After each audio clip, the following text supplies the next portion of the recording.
Bueno, molt bon dia, moltíssimes gràcies per convidar-me. Em dic Josep Maria, us explicaré d'on vinc perquè la història també és curiosa, que m'ha portat aquí. Ho he volgut titular La mirada convidada, primer perquè m'heu convidat i després perquè jo, com a fotògraf amateur, em vaig convidar als Pastorets de Mataró, de la següent manera. Jo col·laboro amb un mitjà de Mataró que es diu La Veu i faig fotografies, els hi passo, les pengen i porto sobretot temes de cultura de Mataró, representacions, arts escèniques, correfocs, tot el que s'ha relacionat amb cultura. I en una d'aquestes ja porto un parell d'anys col·laborant amb això i un dia estava fent fotografies a la gent de Sala Cabanyes que estaven fent una representació en el Teatre del Cafè Nou, un espai nou que tenim a Mataró, i la Jèssica Pérez em diu: Josep Maria, que fas fotografies per Sala Cabanyes? Dic, no, però m'agradaria.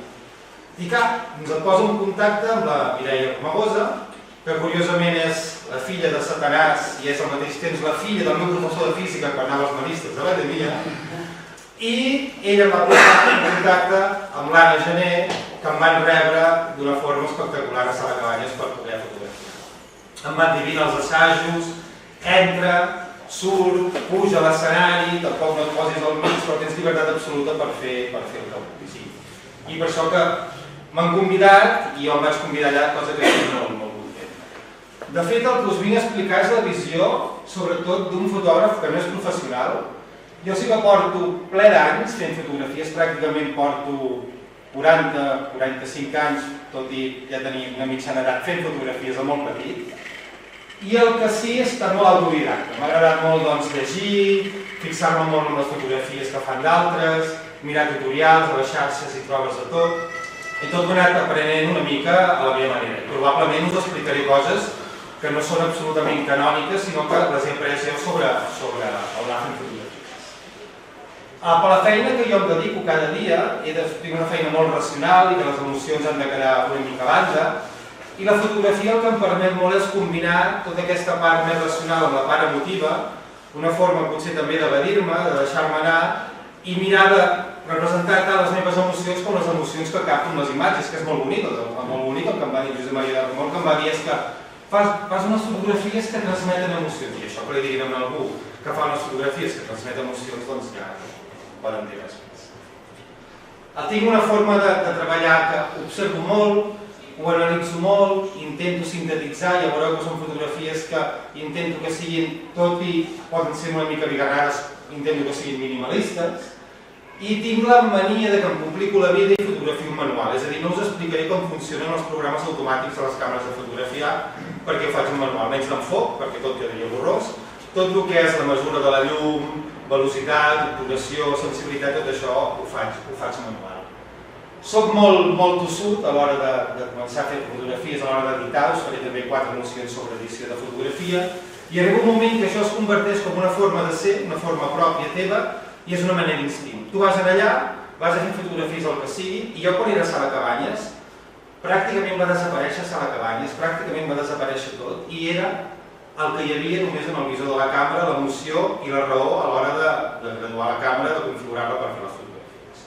Veureu que he il·lustrat el text amb diferents imatges i voldria anar pas a pas. I he estructurat una mica de xerrada d'aquesta manera. Unes nocions bàsiques de composició, com compondre fotografies, que un acaba fent el que li sembla, tot i que pot tenir certes influències. Després una mica sobre tècnica fotogràfica, el que faig jo, el que he après jo, com combino velocitat, obertura, sensibilitat del sensor. Una petita part us explicaré alguns secrets d'edició. Els meus secrets d'edició, altres potser no els acabaré d'explicar, perquè no es poden explicar tots els secrets tampoc. Això em va fer molt d'èmfasi amb Josep Maria, que em va dir: explica també com publicar la resolució de les imatges per posar-les a xarxes, i això és una cosa que em comentava a l'assemblea que realment potser ho podeu trobar d'interès i que realment us he visitat, us segueixo, i realment us ho dic amb tota la confiança que potser s'ha de reforçar el tema de xarxes perquè veus que hi ha cosetes que potser és més històries i més coses, sobretot en temporada i fora de temporada, però que està superbé, les imatges que hi surten i tot. I després, una mica l'equip fotogràfic que tinc jo. Clar, és diferent fotografiar amb un mòbil o fotografiar amb una càmera que sigui semiprofessional o amb una càmera professional. Jo us he de dir la veritat, m'he anat aficionant i tinc un bon equip, cosa que també ha de ser la veritat que no serà el mateix que fotografies amb una càmera que et pugui costar 300, 400 euros amb una càmera que pugui costar 1.000, 1.500 euros, però les idees generals jo crec que us poden servir igual. I al final he posat unes quantes fotografies que podem anar comentant i que sobre la marxa podem anar explicant. A veure, quan es parla de composició, això és l'escala de baixa, que s'ha de carregar, hi ha el que són les regles de composició i una acaba tenint el seu estil propi. Per mi de les regles de composició, quines són les que em són més útils i faig servir sovint? Tot i que acabes fotografiant per instint i el que veus i de vegades una regla de composició és impossible posar una escena quan realment està passant i hi ha moviment a l'escena.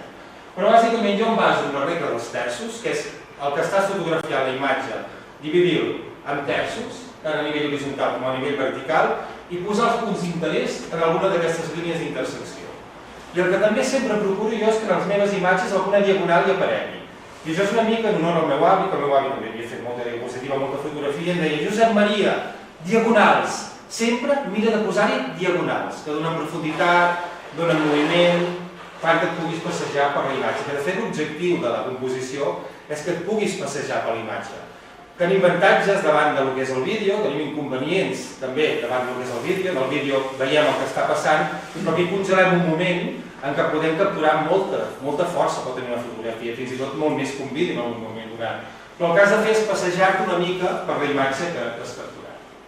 Aquí teniu altres normes o altres regles de composició. Per exemple, la típica, la composició de Fibonacci, que es basa en una seqüència matemàtica numèrica de Fibonacci, que fas la proporció àurea, que és a partir d'un número petit vas ampliant, i això es present en moltes formes de la natura, els caragols, les galàxies, l'escala de cargol, també de sala cabanyes. Però si us fixeu, pràcticament totes acaben anant cap als terços o cap a les diagonals. Una línia de profunditat, un paisatge amb el cel amb les línies de fuga, patrons verticals, punts de fuga, triangles que acaben també coincidint amb el Fibonacci, simetria, la mateixa dels terços però més tancada per donar més dramatisme. Però bàsicament això és el que és teoria. Aquesta teoria un potser s'hi va fixant a poc i al final el que us deia, acaba passant a dins seu i ho acaba convertint en una forma instintiva potser de treballar.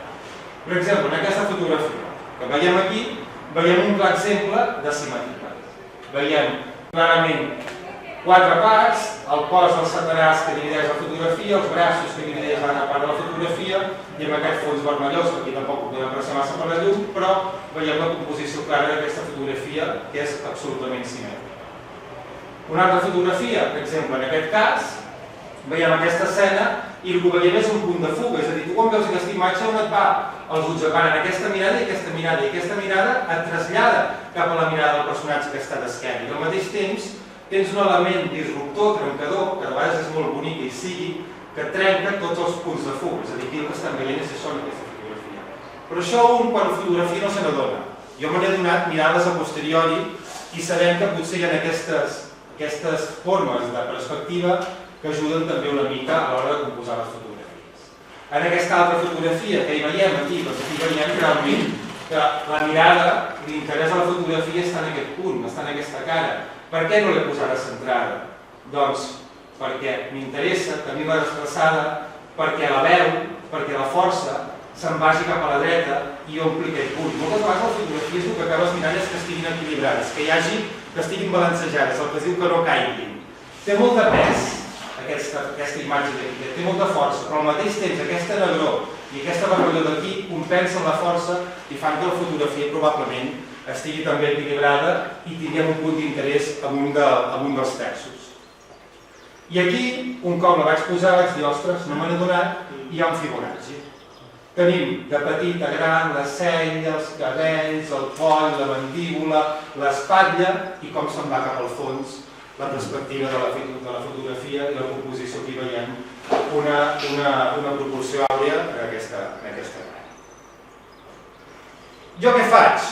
Ja us he explicat. Jo busco l'element clau, en aquest element clau buscava el canti, busco diagonals, que a vegades m'espero a l'escena a veure si m'apareix alguna diagonal, si s'aixeca una cama, si s'aixeca un braç.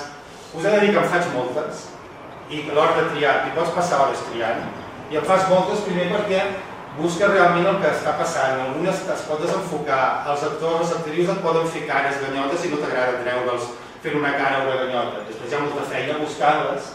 I bàsicament el que busco és el que us deia, les diagonals I tinc una mania, que en aquesta no es veurà, però en la segona es veurà, que no m'agrada escapçar. Si escapço em poso nerviós i arribo a fer servir Photoshop de vegades, poques vegades, si he escapçat algú, per treure'l, encloure'l o reenquadro la fotografia com us explicaré més endavant.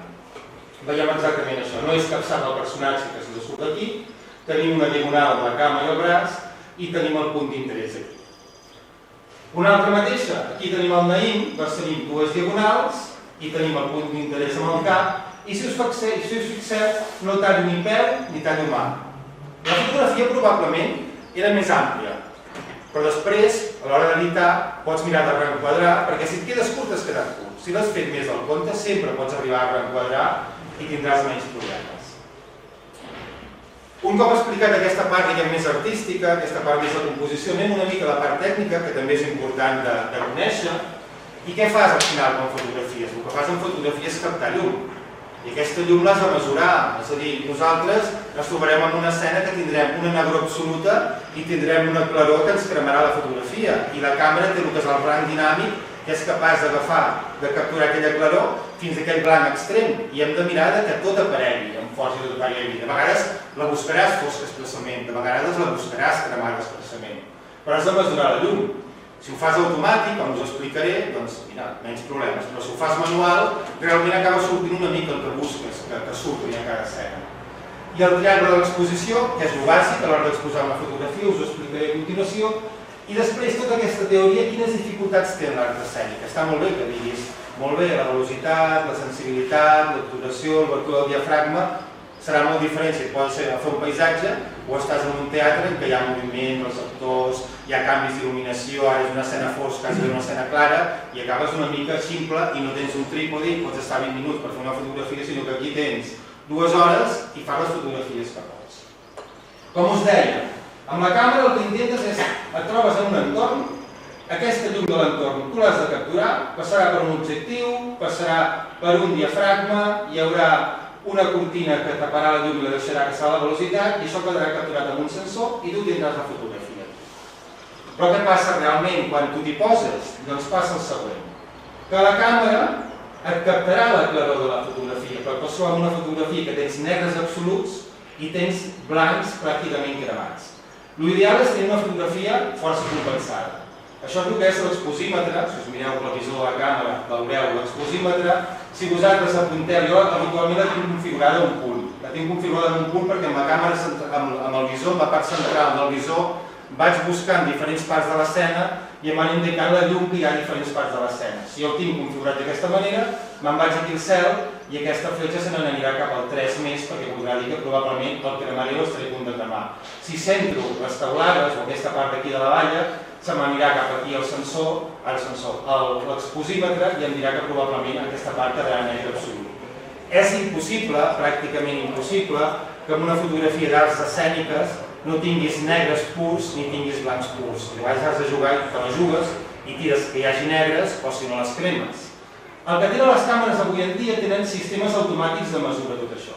Per exemple, si ho poses en la zona evaluativa, el que et fa la càmera és mesurar tota la llum de l'escena i ella mateixa es configura perquè tot més o menys quedi bé, com vulgui quedar aquesta escena.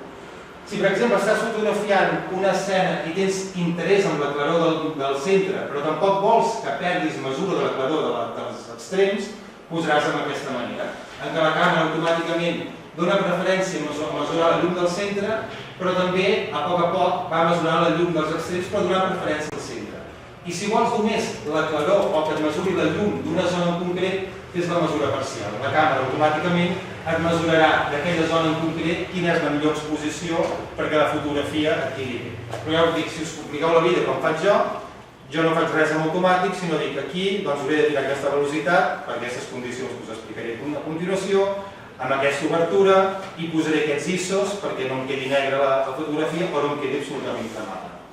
Això s'explica amb el que és el triangle de l'exposició. L'únic que fas és, tens la llum que passa a través de l'objectiu, aquest objectiu tindrà una obertura de diafragma, això depèn absolutament de l'objectiu, i després de la càmera dependrà la velocitat d'obturació de la cortina de l'obturador i la sensibilitat ISO. Això són condicions de la càmera i això són condicions de l'objectiu.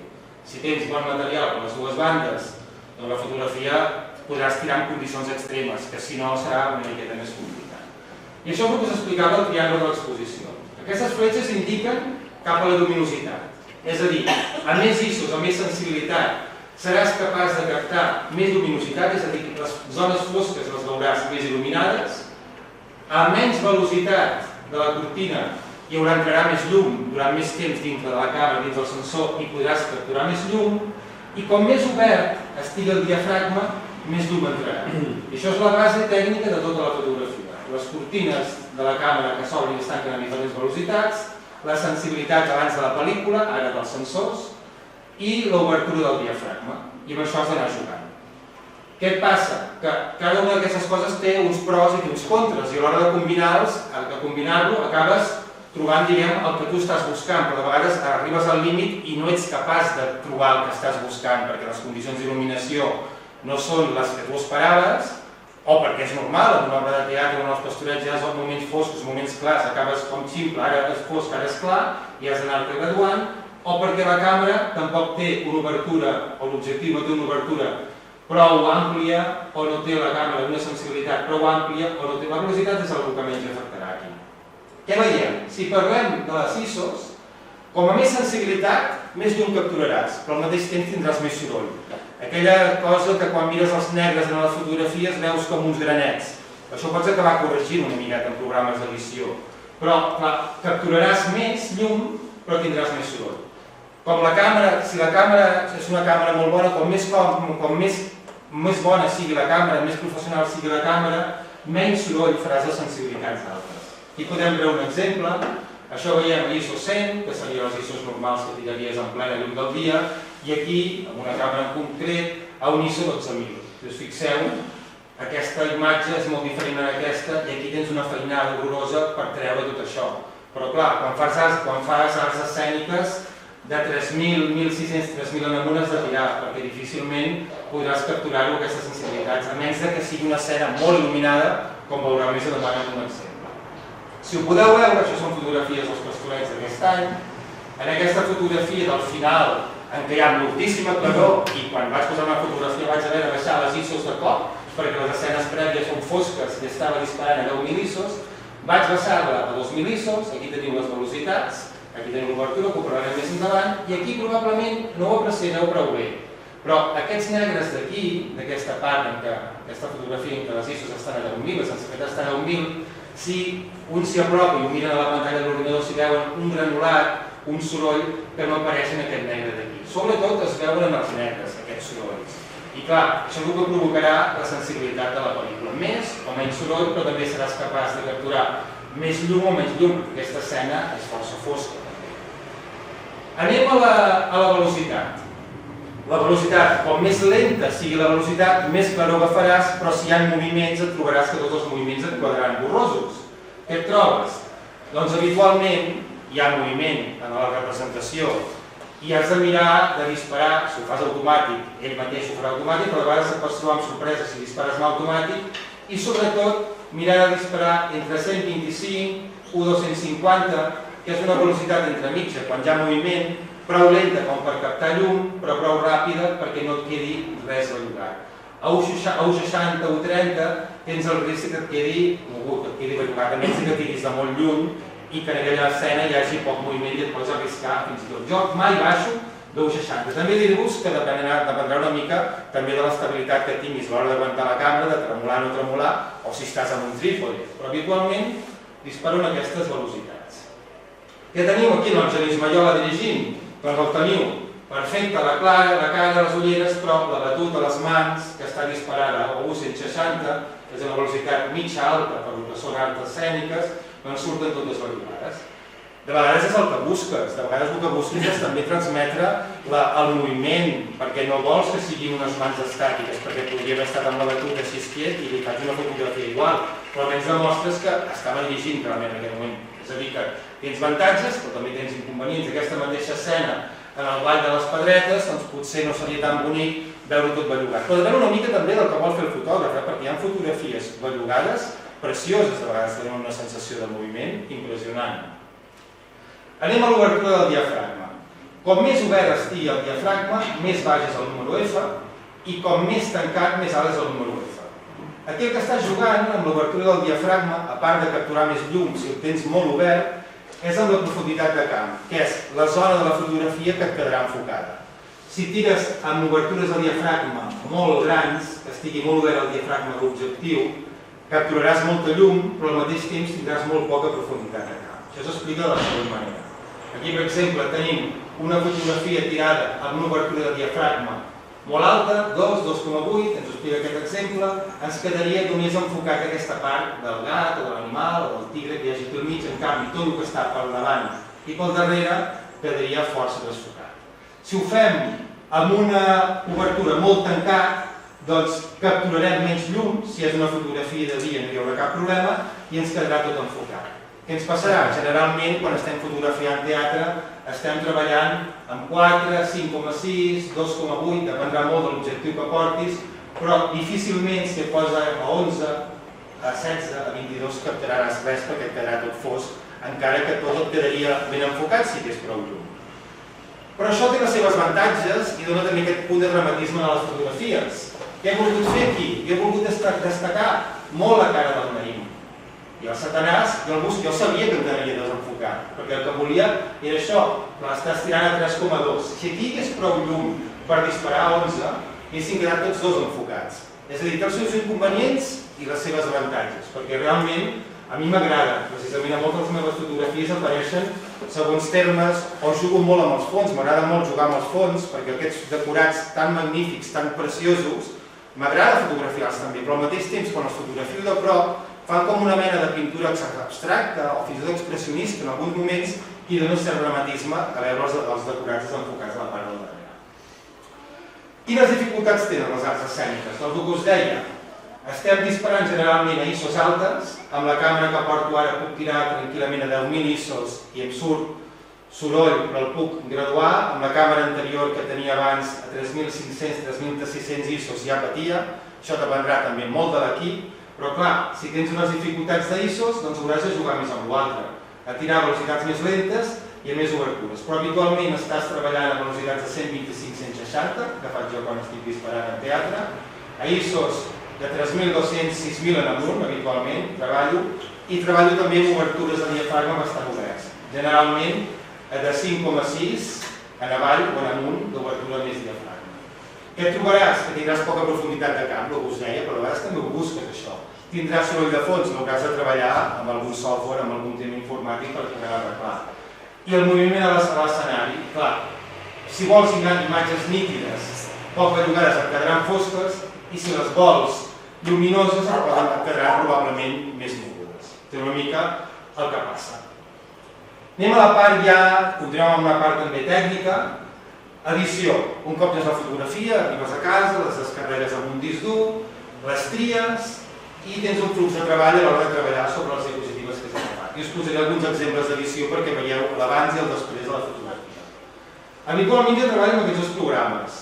Un és el Lightroom, que és un programa de revelatge, com si estiguéssim revelant digital, en el que treballo totes les fotografies que he agafat quan he anat a una sessió de fotografies, ja sigui a l'aire lliure, ja sigui al teatre, ja sigui als pastorets, i poques vegades vaig anar al Photoshop. En el Photoshop hi vaig alguna vegada quan vull reenquadrar la fotografia, que m'ha quedat una mica torta i voldria que hi hagués una miqueta més de cel, i no hi ha cel. Doncs jo, fent trampes, però bueno, és un recurs també, li poso un cel que no hi era, perquè vull que la fotografia quedi reenquadrada d'aquella manera. O com veurem més endavant, si hi ha els micròfons d'ambient i em fan nous els micròfons d'ambient, doncs potser en el Photoshop vaig i trec els micròfons d'ambient, que un altre no ho faria, però ja us dic que soc tossut, tinc les meves manies i us explico una miqueta la meva forma de treballar. Què faig? Doncs arribo, descarrego les imatges amb un disc dur, els fitxers jo disparo un RAW, el fitxer RAW vol dir que són fitxers que ocupen molta memòria i que hi ha moltíssima informació dins del fitxer, és a dir, pots arribar a compensar dos passos d'exposició, una fotografia fosca o una fotografia mitjanament cremada, la pots recuperar, perquè la informació és en el fitxer encara que no ho vegis, perquè si dispares amb JPG, que és el format habitual en què penjarem les coses a xarxes, tens poques possibilitats d'editar. Un cop ho tinc en el disc dur extern, és bo que tingueu 2 o 3 còpies. Jo m'he trobat amb desgràcies de disc durs que se m'han espatllat i he perdut fotografies, és a dir, pots ser obsessiu i tenir un mínim 2 còpies de tot el treball que puguis fer. I aquí en el Lightroom, en el primer programa, el que faig és Treballo l'enquadrament, treballo l'exposició, dono llum, dono contrast, els enfosqueixo en cas que calgui enfosquir. Soc una mica obsessiu amb els balanç de blancs, de vegades els il·luminadors d'escena se les pensen perquè aquella escena tingui un to de tardor o de capvespre, tronjat, i sí, te'l consello, però de vegades dic no m'acaba d'agradar i faré una altra versió d'aquesta fotografia canviant una mica els balanç de blancs, ho veureu després més endavant, però generalment respecto molt il·luminació, perquè és el treball d'un il·luminador fent aquella escena. El dels balanç de blancs ho treballo més quan és una roda de premsa o és algun concert en què veus que s'han passat en vers, potser, i trobes que no acaba, però quan és teatre, generalment respecto bastant els balanç de blancs. Després miro saturació i intensitat, us explicaré el color, donar-hi una mica més força al color, el contrast i finalment faig la reducció de soroll. I si cal, com us deia amb el Photoshop, trec algun objecte que em faci molèstia, algun personatge que apareix una mà per allà i que he tallat algú, doncs aquella mà la faig desaparèixer, i també si hi ha una mica d'ampliació de fons faig una mica d'ampliació. Veieu per exemple aquesta fotografia de la mare de Déu. Jo és tal com va sortir de la càmera. Disparar a ISO 8000, a 160, l'hagués pogut disparar a més baixa velocitat. El tema de disparar manual és que no tens temps d'estar-ho programant tot, i a vegades et quedes en una configuració d'una escena més ràpida, però vaig disparar així i a 3,2. Veieu, un diafragma molt obert. La fotografia no està malament, si la veiéssiu aquí a l'ordinador tampoc està malament, però si us fixeu, la reenquadro, li dono més luminositat, pujo una mica els blaus de la cara i la retoco una miqueta. Tot això es fa amb les eines de Lightroom, que si voleu us explico una miqueta per sobre, si algú té el Lightroom i si algú fins i tot el coneix o algú que no el conegui, doncs bàsicament amb aquesta el que fas és que sigui més lluminosa o menys lluminosa, amb el contrast fas que se separin més la intensitat dels colors, com més contrast posis, a vegades les fotografies poden sortir una mica també artificials. Aquí el que fas, si la veus, i això a vegades que has de treballar força, si un cop puges l'exposició, puges la il·luminació, veus que la cara queda massa il·luminada, com que la càmera té molta claror, baixes claror i recuperes el color de la pell de la cara. Si veus que els negres no són prou negres, baixes i tens més negres. Amb aquí el que faries és la temperatura del color. Si us fixeu aquesta, l'he tirat una miqueta més ataronjats i potser no tira tant en els verdosos que hi podia haver l'original i l'he graduat una miqueta per aquí. Aquí el que hi ha és una eina que donar molt en compte. Aquesta eina de claritat o de claredat el que fa és donar molta vivesa a la imatge. Però si hi ha molt de soroll de fons, com més pugeu això de la claredat, més soroll de fons us sortirà. Generalment aquí la claredat la baixo. Si us fixeu, he baixat 7 punts de la claredat per mirar de reduir una mica també el soroll de fons, tot i que no es fa amb aquesta eina. Això si per exemple feu un retrat en què voleu ressaltar molt les arrugues, el contrast de la pell, els detalls, les pestanyes, els poros, pugeu claredat. Si feu un retrat que voleu dissimular i que la pell quedi més fina, que el maquillatge quedi més difuminat, baixeu claredat. Això és per treure boira, això és d'aquells que m'interessa posar o treure boira. Amb una imatge que hi hagi molt de fum, si el que voleu és que encara hi hagi com més fum i es vegi més boirós, ho baixeu. Si voleu menys fum i desaparegui una mica el fum, el fareu desaparèixer, però posarà una mica més de tonalitat el que queda darrere el fum, doncs pugeu el D3. Això és la intensitat del color. Generalment, la saturació s'hauria de tocar molt poc, perquè quan puges la saturació, tots els colors et pugen i els pots arribar a rebentar. I queda una imatge com molt artificial, que potser algú agradarà, però doni una mica d'aspecte de pop art, en aquell moment no és el que busquen. I generalment el que baixo és una miqueta la saturació i pujo una mica la intensitat. Què és la intensitat? Et puja els colors que estan més amagats, respectant aquells colors, com són els colors de la pell, i pots, pujant aquesta intensitat, el que he aconseguit és que ressaltessin més aquests blaus i respectar el color de la pell de la cara. I aquí seria la part de soroll. La part de soroll ho feu fent una màscara, és a dir, ocultant la part de la càmera que no voleu que hi hagi d'enfoc, que no voleu que hi hagi més detall en la imatge. Treballa generalment primer protegint els foscos i un cop tens la màscara creada, que amb el programa veus quines zones ocultes i quines zones queden marcades, doncs puges la quantitat d'enfoc i el detall de l'enfoc. I això seria per treure el soroll. Hi ha dos tipus de soroll. Hi ha el soroll que es diu el soroll de luminància, que són aquests granets blancs i negres, i hi ha un soroll de color, en què hi ha granets com de diferents colors, groc, verd, vermell, i amb aquestes eines el que fas és treure una mica aquest soroll. Que es fa una idea, una fotografia et porta una estoneta. El bo és que això pots fer copiar i enganxar. I quan tens diverses fotografies d'una sèrie, tota la configuració la pots tornar a enganxar a la següent. I tenim els exemples. Aquesta només tractada amb Lightroom, és que us he ensenyat aquí una miqueta més gran. Les condicions en què es van fotografiar, la imatge final com ha quedat. Aquesta altra d'aquí, fixeu-vos, de la càmera surt així, però jo el que buscava era que hi haguessin les cares més detallades, que es veiessin més blancs els vestits, i tot i que l'original és aquesta, un cop editada la fotografia quan vas aconseguint això, ja us dic que és la meva visió personal, potser algú li agradarà més aquesta imatge, només fer-la més il·luminada i prou, però jo el que faig amb les fotografies és fer el que realment veu a la meva vista quan estic fent la fotografia.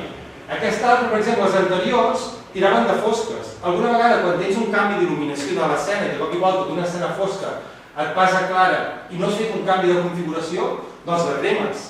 Aquí he fet el contrari. Aquí he baixat l'exposició, he baixat les altres llums perquè la túnica es vegi les arrugues, es vegi més el detall, i he canviat alguna cosa de color perquè realment sortís la cara més detallada i no em sortís tan cremada com sortia inicialment. I en aquesta el mateix. Per exemple, aquí la caputxa queda confosa amb el fons. Aquí he aconseguit, baixant les altes de llum, separar la caputxa del fons i el que us deia, quan tires en aquestes grans obertures que tens molt poca profunditat de camp, aconsegueixes aquests fons que els acabes convertint en pintures. La vista, l'intensitat de la fotografia és en la mirada, és en el personatge, i l'altre, per força, perquè també si tinguessis una obertura de diafragma més tancada et quedaria més fosca, et quedaria més clar al fons, més clar, menys borrós, però et quedaria més fosca la imatge, però el que vull és això, sobretot, enfocar primers plànols i deixar desenfocats els plànols al final. I aquesta mateixa, aquí sí que hi vaig haver Photoshop, si us fixeu, hi ha els micròfons, he tret els micròfons, he reenquadrat, i aquesta part d'aquí, que jo no volia que sortís, l'he reenquadrada, l'he tancat una miqueta més, i també he fet aquesta edició perquè es vegi més lluminosa i amb més intensitat la fotografia. Anem a la part ja final. Això el Josep Maria em va dir sobretot, això ho explico perquè de vegades m'envien per WhatsApp unes fotografies de 2 kilobytes que quan les poses allà tots són píxels. Doncs us explico una miqueta com va això. Quan totes les fotografies les vols enviar. Les voldràs enviar en funció de si vols que es publiquin, s'imprimeixin o apareixin a xarxes o apareguin on sigui. I després hi ha la part de la impressió que puguis fer quan si la vols enviar a una impremta o imprimir-ho tu amb una impressora que tinguis per casa. La fotografia quan surt de la càmera, habitualment és una càmera mitjana bona, surt amb una resolució d'uns 24 megapíxels, 6.000 per 4.000 píxels i pesa uns 40 metres. Aquesta fotografia la pots passar a l'ordinador o la pots passar directament al telèfon. Hi ha una sèrie d'aplicacions que funcionen amb wifi, que la càmera té wifi, el telèfon té wifi, i les fotografies les pots baixar directament, això ho faig alguna vegada quan he de publicar alguna notícia ràpid, em baixo directament les fotografies al telèfon i aquesta aplicació el que et fan ja és reduir força la resolució de la imatge. Però si les connectes per cable, aquestes fotografies les tindràs ja amb aquesta alta resolució. I clar, tampoc t'interessa que t'ocupi tant el telèfon una fotografia en tant de pes.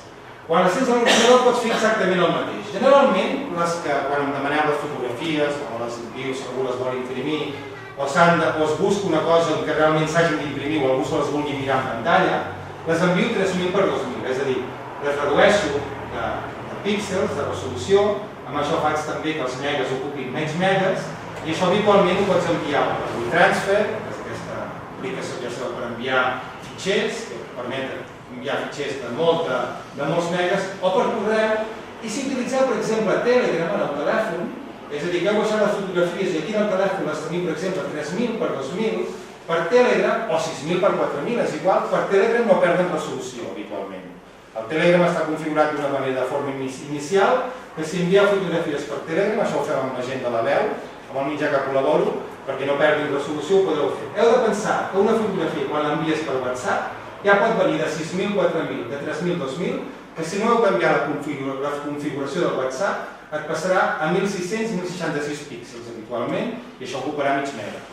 És una bona opció si aquesta fotografia la vols penjar a xarxes, perquè realment veureu que aquesta resolució que WhatsApp la transforma és una bona resolució per enviar-la a Instagram, a Twitter o a Facebook, que són aplicacions que no treballen amb resolucions molt altes. Aquestes resolucions més altes serien més, sobretot, si l'interès és imprimir. Continuem una mica i aquí us poso un exemple. Jo tinc una mica la mania, tot i que l'ideal per publicar a Instagram seria format vertical o format quadrat, perquè aprofites al màxim la resolució. Aquests són els formats d'Instagram acceptables, 1080 x 1080, apaisat 1080 x 566 o 720, com pot ser aquesta, és a dir, pots jugar amb l'alçada, i en vertical 1080 x 1350 és la forma, les resolucions que realment són les millors resolucions per penjar-les a Instagram. Ja us dic, a mi m'agrada penjar les meves fotografies apaisades, però si treballeu amb fotografies quadrades, doncs una bona opció és 1080 x 1080.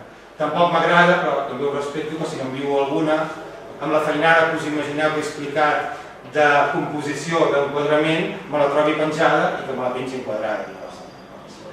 Sí, diferent, però bueno, si la dones també la perds i que facin el que vulgui. Si us fixeu, les resolucions de Twitter i de Facebook són també molt similars. Però és una mica aquest esquema perquè veieu quines són les millors resolucions. El que he experimentat fa relativament poc és que si directament d'una alta resolució la penjo a Instagram, l'algoritme que té Instagram per reduir la resolució fa que em perdi qualitat i em surtin fotografies massa clares i amb massa soroll. És a dir, les meves fotografies, que podeu mirar si em seguiu a xarxes, a moltes fotografies realment mires l'original, amb un tamany de 3000 x 2000, i veuries una mica de soroll. Si aquesta fotografia jo la redueixo amb algun tipus d'aplicació, que n'hi ha moltes, de resolució, quan la penjo a xarxes, aquesta compressió, aquesta desaparèixer també aquests detallets, fa que no perdi, que guanyi, diguem, i no hi ha aquest soroll de fons. És a dir, si la pengeu directament amb alta resolució a Instagram, pot ser que hi hagi una qualitat inferior que si no pas vosaltres la reduïu abans de resolució i després la pengeu a xarxes. Una altra història és a l'hora d'imprimir. A l'hora d'imprimir tu pots treballar en Photoshop i en Photoshop et permet canviar el que és la resolució, que serien els píxels per polzada, la mesura, la mida de la fotografia en resolució, i a mesura que tu vas canviant aquestes finestres et va canviant les mides de la fotografia per imprimir, et pot anar canviant també la resolució i amb això tu pots anar jugant i pots anar jugant fins a trobar això. Per exemple, per imprimir amb una resolució de 200 píxels per polzada seria suficient. Per exemple, amb una resolució de 200 píxels per polzada i una resolució de 1080 x 720 píxels a la fotografia, podeu imprimir tranquil·lament una fotografia de 13:9. Si voleu una fotografia que es vegi de molta qualitat, com veieu aquí, veieu la diferència, a 100 ppi o a 360 ppi, i voleu que quedi molt definida, a 360 dpi, una de 6.000 x 4.000, doncs la podreu tenir a 42x28. Si no us importa tant que surti poc definida, perquè el que voleu és un cartell que es mirarà de lluny, doncs podeu arribar a fer fins a un cartell de 150%. I és una mica també perquè tingueu una idea com es pot jugar amb els píxels per polzada i amb les resolucions per anar a buscar el que busques, el que vols fer. Si us fixeu aquí es veu clarament la diferència d'aquest detall de la cara de la Mare de Déu i les seves resolucions. I ara una mica la part final. Clar, amb què disparo? Vaig començar a disparar amb aquesta càmera, una Canon 80D, que a 3.000 ISOs, apurant molt, aconsegueixes fotografies que estan bé, però clar, quan et trobes en situacions molt fosques, em quedaven fotografies molt fosques o m'apareixia molt de soroll. Pots arribar-ho a corregir, Pots arribar-ho a corregir en programes d'edició, amb paciència, obrint més el diafragma, baixant una miqueta la velocitat, però bé, des de fa cosa d'un any o així tinc aquesta altra càmera, en què el que has guanyat principalment és poder capturar fotografies en situacions de menys il·luminació, més fosques, amb més resolució.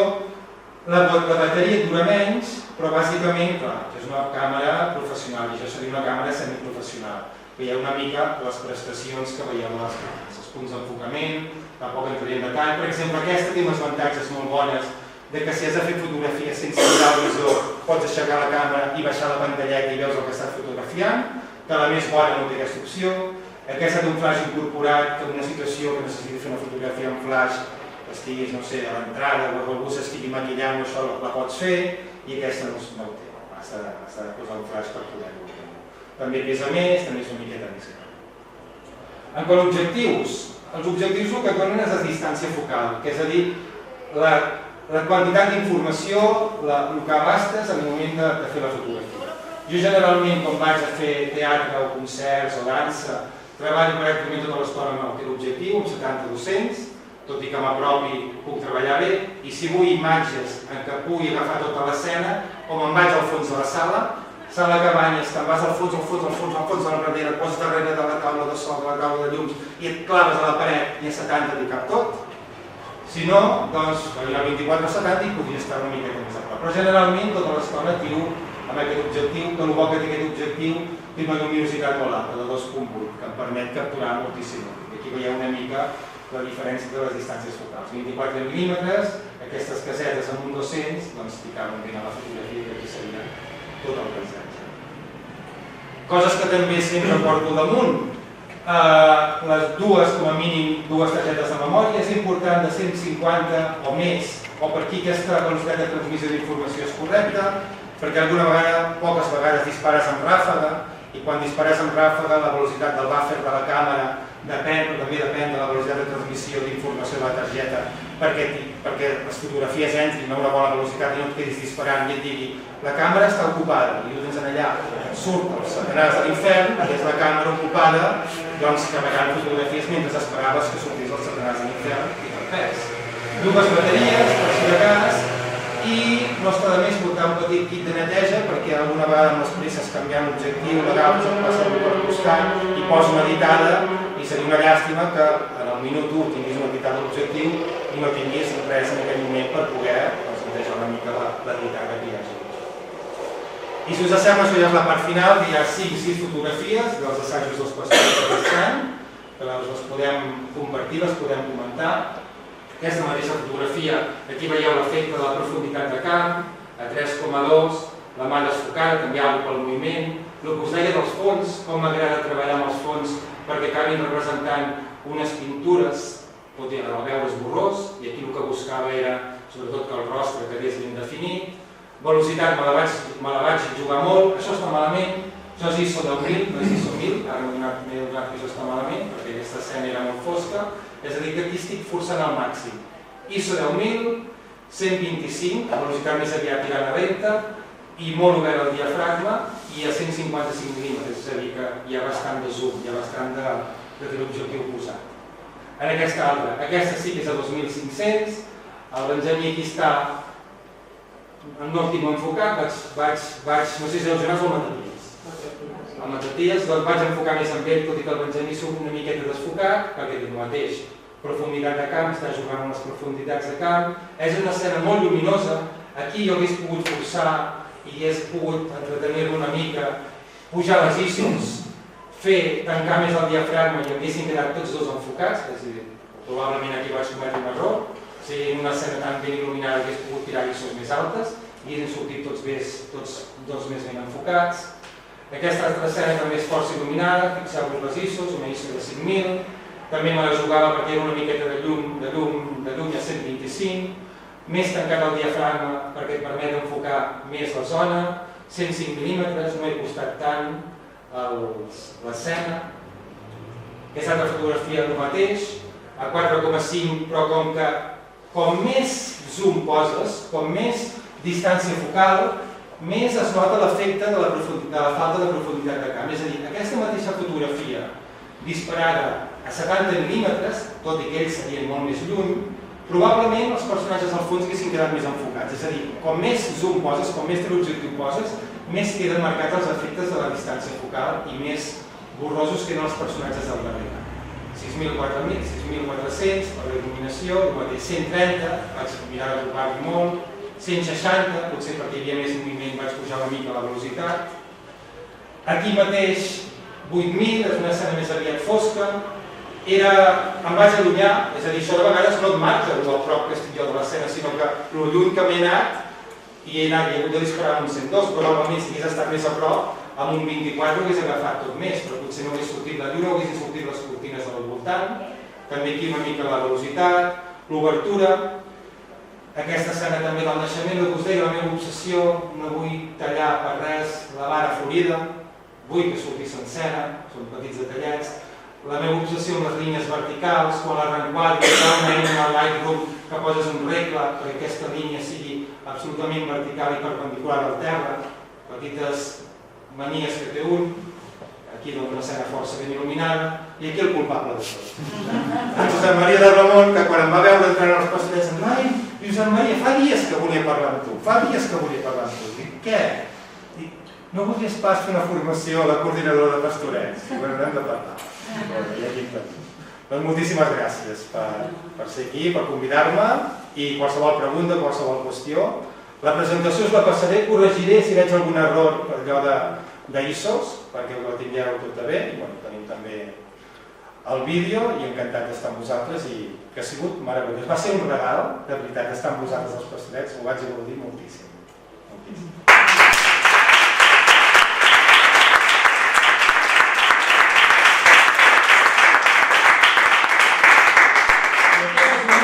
El meu lema, que si entreu en el meu Instagram ho veureu, que un gran mestre per mi de la fotografia és el Cartier-Bresson, i aquí veieu un Fibonacci també que he posat amb aquesta escala, que havia dit que la càmera per a mi és com un quadern de dibuix, l'instrument de la intuïció de l'espontaneïtat, és a dir, no busques res artificial, el que passa en aquell moment.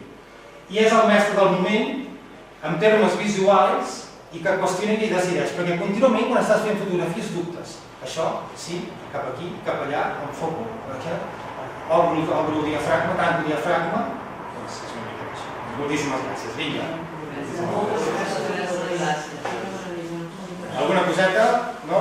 Ho hem de veir. No abans de que les fotos quan es passen per WhatsApp perden. Sí. O passes com a document adjunt. Això no ho he provat. El que sí és cert és que a WhatsApp, vaig estar mirant l'altre dia, hi ha una eina de configuració que li pots dir conserva'm el format original o conserva-la en un format més alt. L'hauria de mirar. Jo crec que si és com a document adjunt, probablement no es perd. Probablement perquè si pots enviar PDFs, si pots enviar Words i tot això, però no ho he provat, perquè generalment el botonet que fa servir per posar la imatge és el mateix botonet que fa servir per posar el document adjunt. És a dir, no sé si et permet diferenciar-ho, però el que sí hi ha és una eina dins la configuració de WhatsApp que et permet canviar la resolució o enviar les imatges. Us ho afegiré la diapositiva en el lloc del WhatsApp que ho explica, per si us interessés canviar-ho en algun moment. Si voleu enviar-ho per telèfon i teniu Telegram, va molt bé Telegram, perquè no m'ho perd res. I quan utilitzes fotos per fer un document, un article, un blog, ara estic pensant no només amb els pastorets, sinó amb la meva tasca que faig la comunicació. Jo crec que les podries posar tranquil·lament entre el 3.000 per 2.000 com a màxim, i perquè generalment aquestes resolucions són adequades perquè coincideixen una mica amb les resolucions de les pantalles dels ordinadors. Jo tampoc crec que hagis de fer resolucions molt altes en un blog. I probablement, si ho posessis en una pàgina web, i probablement aquí hi ha gent que probablement també té experiència, amb resolucions aquestes de 1024 x 512, 1200 x 630, la qualitat és prou bona perquè aparegui, perquè pensem que també les pantalles d'ordinador tampoc tenen superresolució. L'altra cosa és que vulguis mirar en una televisió 4K i que vulguis enviar-los... És un instrument funcional d'una newsletter que fem i que aleshores alguna de les notícies conté implícit un article. I aquest article jo el redacto a banda amb un mix.com, diguem-ne. I aleshores, clar, jo les fotos és que no hi entenc i tal com jo les penjo ja... Si la qualitat és generalment en viu, les que es van publicar al Capgros o que es van publicar a Núvol, estaven enviades a 3.000 per 2.000 impreses. És a dir, que si el 3.000 per 2.000, és a dir, un 1.500 per 1.000, seria suficient per publicar-ho en digital en una web. Seria el 1.500, seria la meitat d'això, 1.500 per 1.000 seria una bona resolució. De fet, si us fixeu en el Facebook, que no ve ser res més que un blog, també un Facebook, quines són les resolucions amb les que treballa. Fixa't, aquest 1.200 per 630... Seria una bona referència. Seria una bona referència, això. Mirar el Facebook. Sí, seria una bona referència mirar el Facebook. Alguna manera, suposo que això no heu entrat, No, de fer-te una consulta online, de dir, escolta... Sí, si mireu per Instagram o així, aquí us he posat al principi a l'Instagram, em podeu contactar amb mi per Instagram. I a més, el Josep Maria, la Ima tenen el meu telèfon, vull dir alguna cosa en concret. No, més distanciada, no, però vull dir, si em seguiu a xarxes, sobretot el que faig servir més és Instagram. De fet, avui per venir aquí expressament he penjat 3 fotografies de pastorets a la capçalera perquè no se n'anessin avall en el timeline, per tenir-les allà avui, perquè el dia d'avui. És a dir, que hi ha formes d'enviar missatges, o si no a través de l'Anna, de l'Ima, de Josep Maria... El tema de penjar fotos a internet, a la web, a un blog i tal, les resolucions que comenta Josep Maria estan molt bé perquè són fotos que no pesin molt. Jo ho dic perquè a vegades, no només a nivell de coordinadora, sinó a nivell d'entitats, la gent tendeix a agafar la foto que surt de la càmera a penjar-la a la web. I això és una cosa que no es pot fer perquè llavors aquella foto, ni que la vegis més petita, internament pesa aquests 10 megas a vegades. Sí, i a més aquesta fotografia no li traureu el profit que té la fotografia. Vull dir, serà una fotografia que passarà i la veureu igual de... o pitjor, si és una fotografia amb alta resolució. Treballar amb aquestes resolucions que deien Josep Maria de 1.000, 1.200, 1.500 és l'ideal perquè avui en dia amb els mòbils, moltes vegades mirem els blogs o que sigui amb el mòbil, un mòbil d'una bona resolució, llavors ens veuràs bé els detallets, però tampoc pesarà molt com perquè faci que aquella pàgina trigui en carregar-se. Sí, disculpa, amb tants números, vull dir, a veure, quina seria... Queda't amb això. Quedeu-vos amb això. Amb això, Quedeu-vos amb això. Quedeu-vos amb el Facebook. Si les pugeu a 1.200 per 630, doncs això serà suficient per pujar-ho com tipus blog. Quan ens envieu fotos a la coordinadora, de totes maneres, envieu-nos-les en resolució alta, perquè nosaltres intentem sempre que aquelles fotos, si se n'ha de fer un ús imprès, tinguin alta qualitat. Per exemple, per fer arribar a mitjans, les fotos que des de coordinadora fem arribar a mitjans, arribar les fotos que ens passeu vosaltres, perquè com a coordinadora no en tenim de fotografies. Llavors, per un mitjà interessa tenir una resolució important. I si alguna vegada hem fet algun acte o alguna exposició en el qual la fotografia era important, necessitem fotos d'alta resolució. Per exemple, fa uns anys vam fer una exposició de fotografies de gran format al metro. La feina que vam tenir va ser que les fotos que disposàvem tinguessin una qualitat suficient com que es poguessin imprimir a gran format. Per tant, diu una cosa, tu dius una cosa.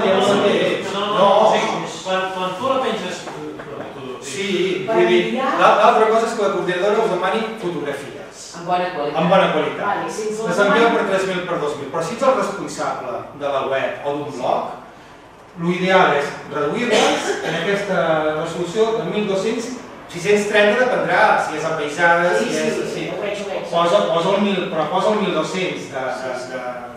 de longitud i l'alçada que et surti. Fixa't que he dit 1.200, 630 i aquestes 1.200, 720, 1.080 per 720. És a dir, una bona opció també per blogs és això. No vindrà d'aquí. Si tu una fotografia per penjar-la, que l'objectiu no és imprimir, sinó penjar-la a un blog, a una web, 1.200, com a molt 1.500, ja està. 630, com a molt 700, 800, perquè si no es passarà això, que clar, per enviar-les i publicar-les, impreses, després sí, 3.000, 2.000, mira, ara he publicat fa res una fotografia del Vent de Roc, que ha quedat impresa. Estava 3.000 per 2.000, 3.000, 2.000 per imprimir, correctíssim. Per penjar xarxes o per penjar en un blog, doncs la meitat. És una mica, mira, podem fer aquesta norma. De la càmera li surten, darrere de la càmera, 6.000, 4.000. Això només me les guardo jo 6.000, 4.000, i a més, com que les reenquadres, de vegades una fotografia 6.000, 4.000 i l'acabo convertint en 3.000, 6.000, no perquè la redueixi, sinó perquè només m'interessa una part de la fotografia. Però per penjar a xarxes o per penjar a internet o per penjar a qualsevol pàgina web, la meitat d'això, 1.500 per 1.000 seria suficient. Que són megas, és que també... Sí, també dependrà una mica la qualitat del JPG. Això també ho sabreu, els megas, quan et dic guardar en JPG, quanta qualitat? Quanta qualitat? 10, 7, 5. Com a menys qualitat la guardis, menys pesarà, però també tindrà menys qualitat la fotografia. Generalment, quan les guardo qualitat 7, 8 en amunt. no guarda qualitat més baixes. Però és el que deia, generalment aquestes fotografies tu comparant uns 5 megas o així. Comentàveu això, Sí, no? però tot el que és web i xarxes, més d'un mega la foto no hauria de pesar, no? No, és el que comentaves una miqueta tu. I estàs d'acord una mica amb les resolucions 1500, 1000, que sí? No, però un mega per penjar-ho a les xarxes o a la web ja és molt. Sí. Hem de mirar que sigui bé. Però en canvi, si dieu, aquestes són per imprimir, aleshores sí que hem de fer això, 3.000 mesos per WhatsApp. Fixeu-vos que aquesta resolució que te la transforma a WhatsApp, mireu, voleu penjar xarxes? Envieu-vos-la per WhatsApp. O voleu posar una web? Mig mega, 1600 per 1066. Partint d'una resolució 3000-2000, que és la proporció que hi ha. Si n'envies una 3000 i 3000, et farà 1600 per 1600. Però aquesta seria l'ideal en quant a pes, perquè el que deies que un mega ja és molt, mig mega, que encara és, i és una bona resolució com per penjar-ho en una web. Diferenciar molt a l'hora d'imprimir. Hi ha eines per transformar-les. En el mateix mòbil, jo faig servir una eina abans de pujar per Instagram, que el que et fa és a partir de la resolució inicial te la baixa a la resolució que tu vols. I a més t'ho diu l'eina. Et diu, aquesta fotografia pesa 30 megas i ara es pesarà mig mega abans de fer l'operació. Ja us diré si voleu tota l'aplicació. Molt bé, gràcies. Digue'm. Has parlat de Lightroom i de Photoshop, que són programari crec que privats i no sé si no gratuïts, que s'ha de pagar llicència potser. Sí, però no, els faig servir aquests amb lliures, n'hi ha d'altres, hi ha Canva, que et deixa fer alguna cosa, i lliure hi ha alguna altra que ara tampoc no... L'alternativa de Lightroom en software lliure és Darktable, Que sí? i llavors Photoshop seria GIMP, però és que... Molt limitat? No pot limitat, és que és bastant diferent i tothom sap servir el Photoshop i costa molt canviar-se a GIMP. Llavors jo el veig més difícil de substituir. I el tema aquest del Lightroom, com que tampoc la gent no fa servir Lightroom, si n'has de prendre un, doncs potser prendre el gratis aquest, el Darktable. I hi ha també, si tens una càmera Canon, qualsevol càmera Canon et ve un software propi d'edició, i suposo que una Nikon també, l'únic que he treballat habitualment sempre amb Canon, que són softwares d'edició que són força correctes i van força bé. Jo em vaig passar una mica a Lightroom, perquè la gent de l'entorn deia Lightroom, no sé què, no sé quantos, tinc alguns llibres de Lightroom, però els mateixos fabricants tenen els seus softwares. I això, si tu tens experiència per Photoshop, un cop t'acostumes és complicat. I a més, treballo en una versió molt antiga de Photoshop. Ara, probablement, si em posés la més actual, ho gaudiria molt, però és que un cop t'has acostumat i fas 4 coses, no vaig jo a fer aquelles brigueries de canviar i fer retoc i fer uns fons i després el personatge, ni treballo massa amb capes, ni molt menys. Ja us he dit, soc aficionat, la meva feina és una altra. L'expertesa fotogràfica que tinc ha sigut una mica de disparar, de mirar tutorials i d'entretenir-se una mica amb els programes. El Photoshop pot fer unes meravelles, alguna vegada he practicat alguna mica d'agafar diferents capes i pel que vosaltres teniu experiència en Photoshop, doncs però pel dia a dia hi ha el que et deia aquestes dues aplicacions.